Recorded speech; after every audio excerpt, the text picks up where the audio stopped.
조 바이든 대통령이 미국의 코로나19 백신 2,500만 회분의 해외 수출 계획을 공개했습니다. 뉴저지 주 정부가 새학기 모든 학교의 전면 등교 수업 재개와 함께 마스크 착용 의무 해제에 대한 긍정적인 입장을 내놨습니다. 국민의 절반 이상이 실업수당 지급을 중단하기로 한 주 정부의 결정을 지지하는 것으로 나타났습니다. 뉴욕 주 정부가 예고한 대로 백신 접종을 완료한 12세에서 17세 사이의 청소년 중 4년 대학 전액 장학금을 받는 행운의 당첨자 첫 10명이 발표됐습니다. 지난 4월 뉴욕 지하철 교통 시스템이 해커의 공격을 받았던 사실이 뒤늦게 밝혀졌지만 논란이 일고 있습니다. 최근 여러 가지 스캔들에 휩싸였던 앤드루 커머 뉴욕 주지사가 사선 연임에 도전하기 위한 기금 모금 행사를 준비하고 있는 것으로 알려졌습니다. 뉴욕과 뉴저지의 백신 수요가 급격히 줄어들면서 대형 백신 접종소 여러 곳이 조만간 폐쇄될 것으로 보입니다.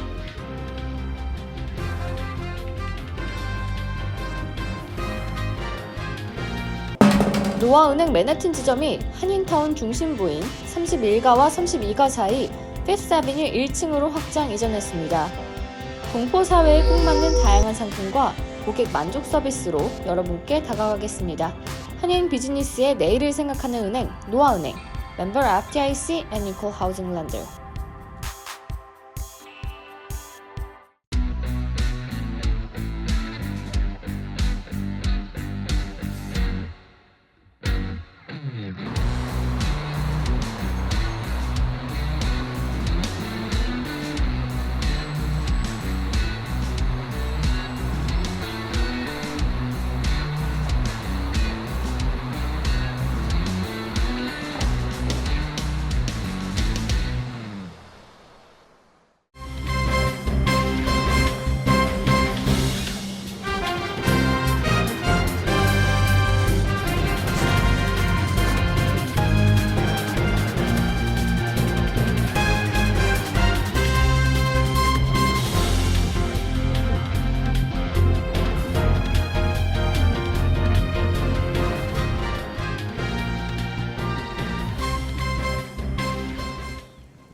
여러분 안녕하십니까? KBTV 뉴스9 이창원입니다. 조 바이든 대통령이 해외에 공유하겠다고 약속한 코로나19 백신 8천만 회분 중 2,500만 회분의 지원 계획을 공개했는데요. 여기에 한국도 포함됐습니다. 이와 함께 오늘 조 바이든 대통령은 법인세 최고 세율을 28%로 인상하려던 계획을 수정해 최저 세율을 15%로 제시하는 방안을 제안한 것으로 알려졌습니다. 자세한 소식 김은지 기자가 전해드립니다. 조 바이든 대통령은 오늘 성명을 통해 우리는 생명을 구하고 세계가 팬데믹 사태를 종식시키도록 이끌기 위해 이 백신들을 나눌 것이라며 우선 빈공국 지원을 위한 코백스 퍼실리티에 1,900만 회분을 지원한다고 밝혔습니다. 이 중에서 600만 회분은 중남미 국가에, 700만 회분은 동남아시아에, 500만 회분은 아프리카 지역에 각각 배분될 예정입니다. 바이든 대통령은 또 600만 회분이 넘는 나머지 분량은 급증 사태를 겪고 있거나 위기에 처한 국가들, 그리고 캐나다, 멕시코, 인도, 한국 등 파트너 및 이웃국들과 나누게 될 것이라고 덧붙였습니다. 성명은 한국을 포함한 개별 국가에 대한 구체적인 배분 물량에 대해서는 언급하지 않았습니다. 이번에 배분될 물량은 현재 미국에서 긴급 사용 승인을 받은 화이자, 모더나, 얀센의 코로나19 백신으로 앞서 백악관은 미국에서 승인받지 않은 아스트라제네카 백신 6천만 회분을 비롯해 총 8천만 회분을 해외에 지원하겠다고 밝혔고 그중 2,500만 회분의 지원 계획을 밝힌 것입니다. 한편 이와 함께 오늘 바이든 대통령은 전날 자신의 대규모 인프라 투자 계획안에 반대하는 공화당의 셸리 무어 캐피토 하원 원내총무 등과의 면담을 한 후 최저세율 15%라는 타협안을 제시한 것으로 알려졌습니다. 바이든 대통령은 당초 2조 3천억 달러 규모의 대규모 인프라 투자 계획을 발표하고 재원 마련을 위해 법인세 최고세율을 현행 21%에서 28%로 인상하는 방안을 제안했지만 공화당은 트럼프 전 대통령이 대폭 인하했던 법인세율의 재인상을 반대하는 한편 인프라 투자 계획의 규모도 축소해야 한다고 강력히 반발해왔습니다. 이에 바이든 대통령은 공화당에 1조 달러 규모로 새로 편성된 인프라 투자 계획을 지지해달라고 요구한 것으로 알려졌습니다. KBTV 뉴스 김윤지입니다. 뉴저지 주 정부가 새학기 모든 학교의 전면 등교 수업 재개 방침을 밝힌 가운데 필 머피 뉴저지 주지사가 학생들의 마스크 착용 의무화 해제에 대해 모든 가능성은 열려 있다며 긍정적인 입장을 내놨습니다. 마스크 착용 해제를 주장하는 학교장 연합과 마스크 착용 의무화를 유지해야 한다는 교사 노조가 맞서고 있는 가운데 머피 주지사는 마스크 착용 해제와 관련해 반드시 그렇게 될 것이라고 밝혔습니다. 일주일 전만 해도 머피 주지사는 대부분의 공공장소에서 마스크 착용 의무화가 종료된 뒤에도 학생들은 교내에서 마스크 착용을 해야 할 수도 있다는 입장을 밝힌 바 있습니다. 12살 미만 아동 대상 코로나 백신 접종 승인 시기와 여부가 확실치 않은 데다가 CDC도 학생들의 마스크 착용을 권장하고 있기 때문입니다. 그러나 머피 주지사는 그동안 팬데믹 상황에 따라 관련 지침이 수차례 수정을 가한 것은 객관적인 수치에 따라 방역과 제한을 해제하겠다는 행정부의 기조에 따른 것이라고 밝혔습니다. 일부 학부모들과 공화당 측 의원들은 학생들의 마스크 착용 해제를 압박하고 있습니다. 불특정 다수가 모이는 상점과 같은 공공장소에서는 마스크를 쓰지 않다가 매일 마주보는 교우들이 있는 교실에서는 마스크를 써야 한다는 것은 명백한 이중잣대라는 것입니다. 아이오와주와 텍사스주에서는 이미 학교 측의 마스크 착용 요구를 금지하는 법안이 통과된 상황입니다. 앤서니 파우치 소장은 중고등학생들은 코로나 백신 접종 가능 연령이기 때문에 이들에 대한 마스크 착용 해제는 충분히 가능하다는 입장을 내놨습니다. 뉴저지의 코로나 백신 완전 접종을 마친 주민은 410만 명을 넘어섰는데 비율로는 성인 인구의 57%에 해당합니다.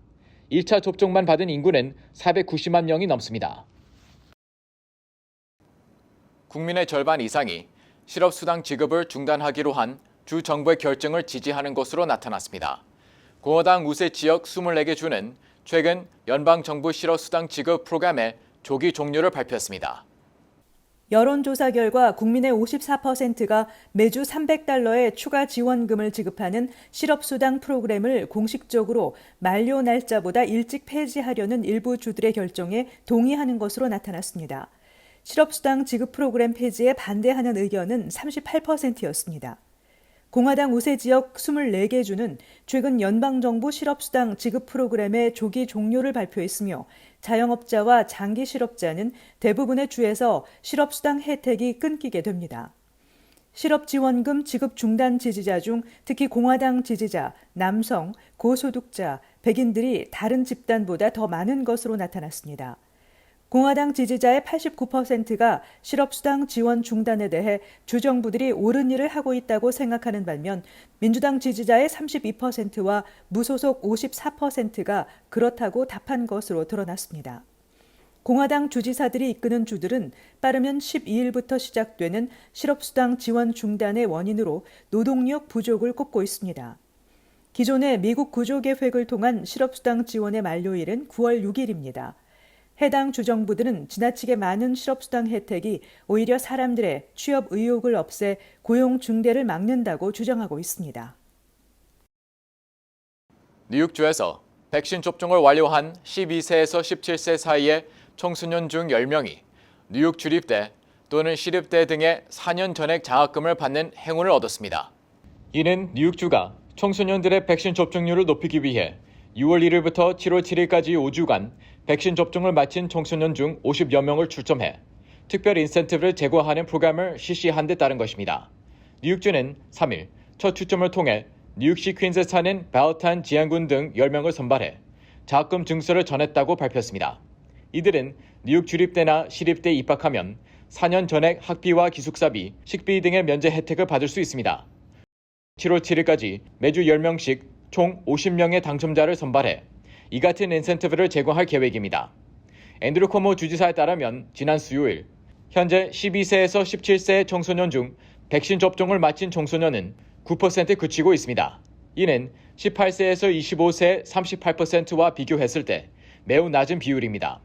한편 뉴욕시는 이같이 저조한 청소년 백신 접종을 촉진하기 위해 수요일부터 10대들이 즐겨 찾는 뉴욕 수족관에 백신 사이트를 개정하고 이곳에서 백신을 맞으면 부모와 함께 무료 티켓을 제공합니다. 뉴욕시는 브롱스 동물원과 자연사 박물관에서 백신을 맞는 청소년에게도 비슷한 혜택을 제공하고 있습니다. 뉴욕 매트는 6월 11일부터 관객 수용 용량을 90%로 확대하여 예방접종을 받은 3만 2천 명 이상의 팬들을 입장시킬 계획입니다. 한편 뉴저지의 12세에서 17세 청소년의 백신 접종률은 3%에 불과합니다. 뉴저지도 10대의 접종률을 끌어올리기 위해 오늘부터 백신을 맞으면 주에서 가장 인기 있는 해변 중 한 곳을 여름 내내 무료로 이용할 수 있는 혜택을 제공합니다. 지난 4월 뉴욕 지하철 교통 시스템이 해커의 공격을 받았던 사실이 뒤늦게 밝혀졌습니다. 당국은 중국 정부와 연계된 해커 소행으로 추정하고 있는데요. 매일 수백만 명이 이용하는 교통체계 보안 취약성이 고스란히 노출된 셈입니다. 뉴욕타임즈는 중국 정부와 연계된 것으로 추정되는 해커들이 지난 4월 메트로폴리탄 교통국 컴퓨터 시스템에 침입한 것이 확인됐다고 보도했습니다. MTA 최고 기술 책임자는 성명에서 MTA는 빠르고 공격적으로 대응했다며 해커들은 열차 차량을 제어하는 시스템에 접근하지 못했고 탑승자들의 안전 문제는 발생하지 않았다며 데이터가 손상되거나 직원과 탑승객의 개인정보가 유출되지도 않았다고 밝혔습니다.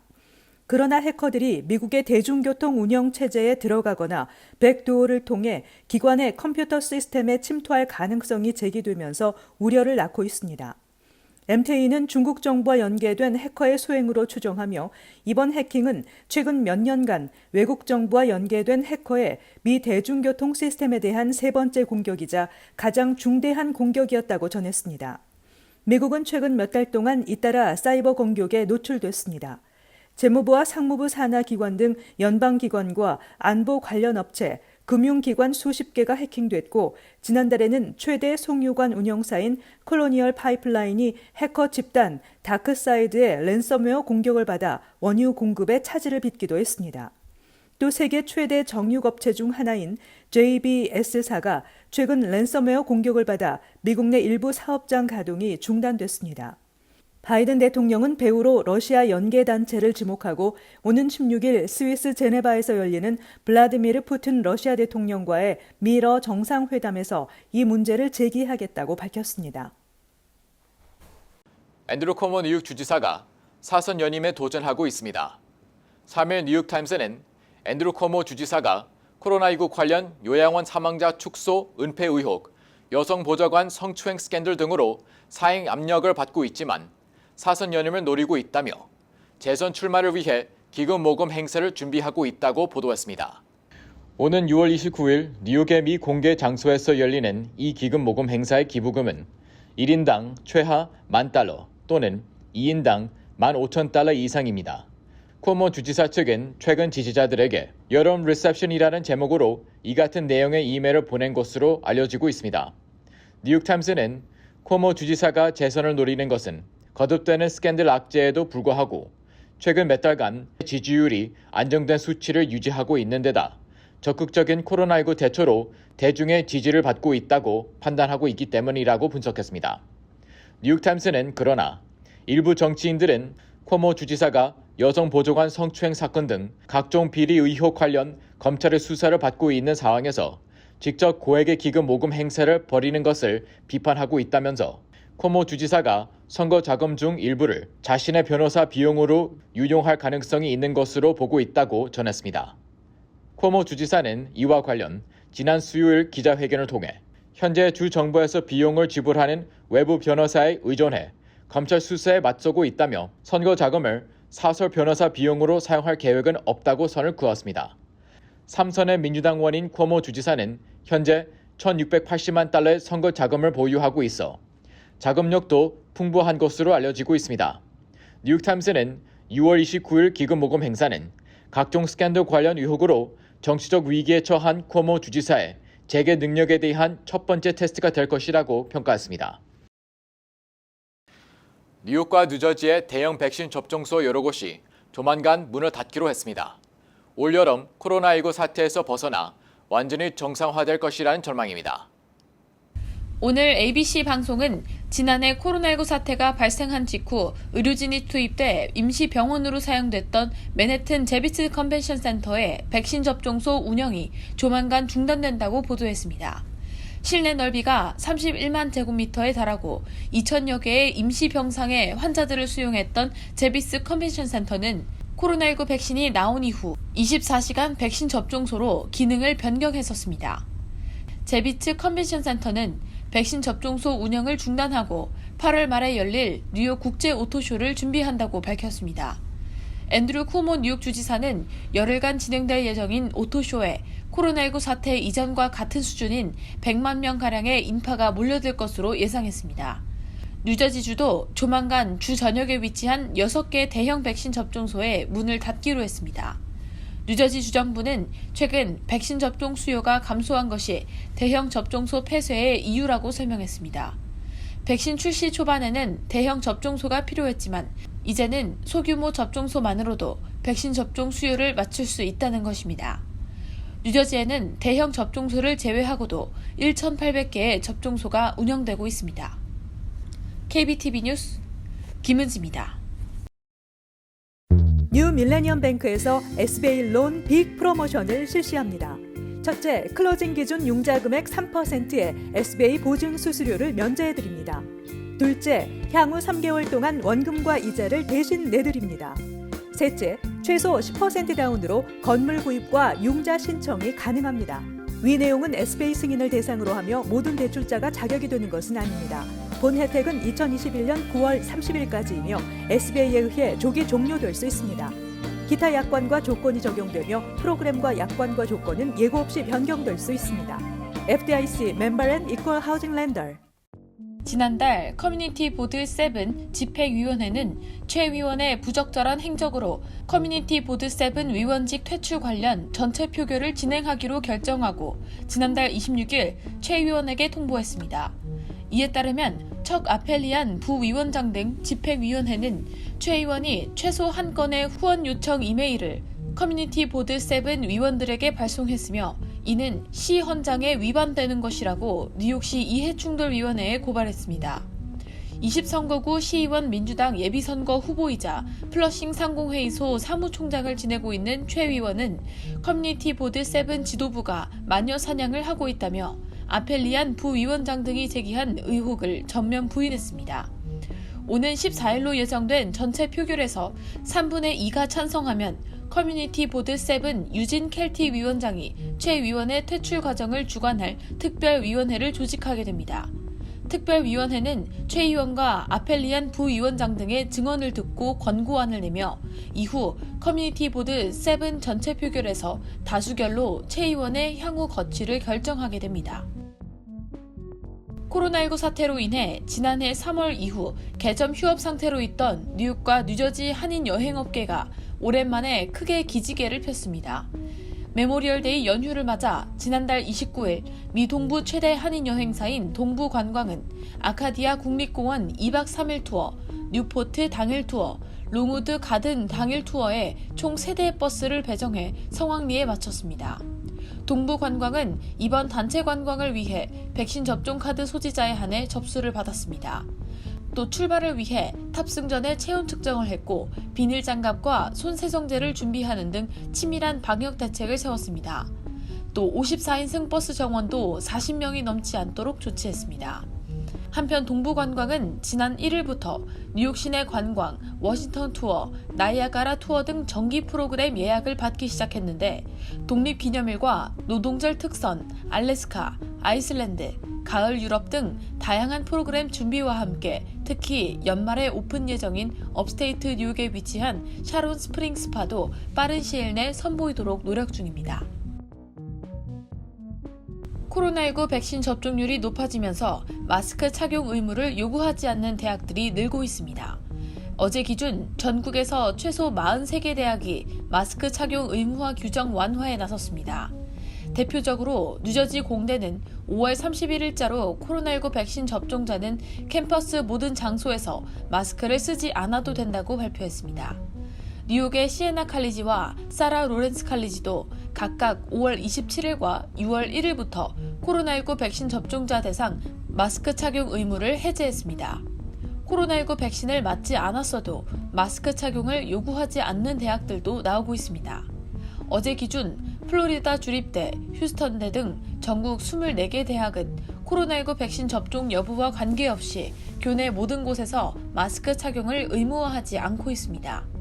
하버드, 듀크대 등은 코로나19 백신 접종 여부와 관계없이 오프 캠퍼스에서 마스크 착용을 요구하지 않고 있고, 펜실베니아대는 코로나19 백신 접종자의 경우 오프 캠퍼스에서 마스크를 쓰지 않아도 된다고 밝혔습니다. 어제 한국중앙선거관리위원회는 내년 3월 9일 실시되는 대통령 선거를 앞두고 170여 개 재외공관에서 모의 재외선거를 실시한다고 밝혔습니다. 재외선거 모의투표에 참여하기 위해서는 4일까지 국외 부재자 신고와 재외선거인 등록 신청 접수를 뉴욕 총영사관 등 각 공관 전자우편 주소로 하면 됩니다. 하지만 이번 국외 부재자 신고와 재외선거인 등록 신청은 모의 재외선거에만 유효하고, 실제 내년 대선 때는 다시 신고 및 신청을 해야 합니다. 투표용지는 다음날 외교 행랑으로 한국으로 옮겨져 30일 개표가 실시됩니다. 재외선거에 참여하기 위해서는 반드시 유권자 등록을 마쳐야 합니다. 주민등록이 되어 있지 않은 재외국민과 가족관계등록부에만 등재된 유권자는 재외선거인으로 등록해야 합니다. 다만 미영주권자라도 한국에 주민등록번호가 있는 경우 유학생 및 주재원 등과 마찬가지로 국외 부재자로 신청하면 됩니다. 잠시 후 커뮤니티 브리핑을 전해드립니다. 노아은행 맨해튼 지점이 한인타운 중심부인 31가와 32가 사이 피프스아비뉴 1층으로 확장 이전했습니다. 동포 사회에 꼭 맞는 다양한 상품과 고객 만족 서비스로 여러분께 다가가겠습니다. 한인 비즈니스의 내일을 생각하는 은행 노아은행, 멤버 FDIC and Equal Housing Lender.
이어서 환율과 증시 전해드립니다.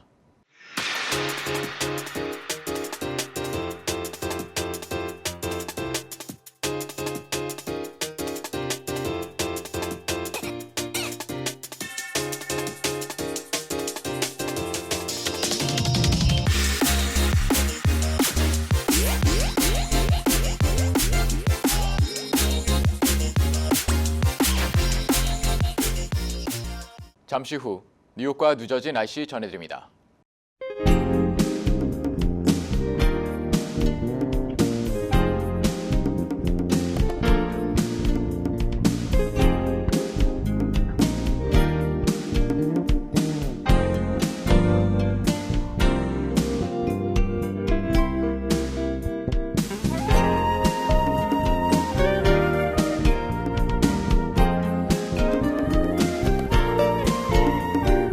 KBTV 뉴스 9 마칩니다.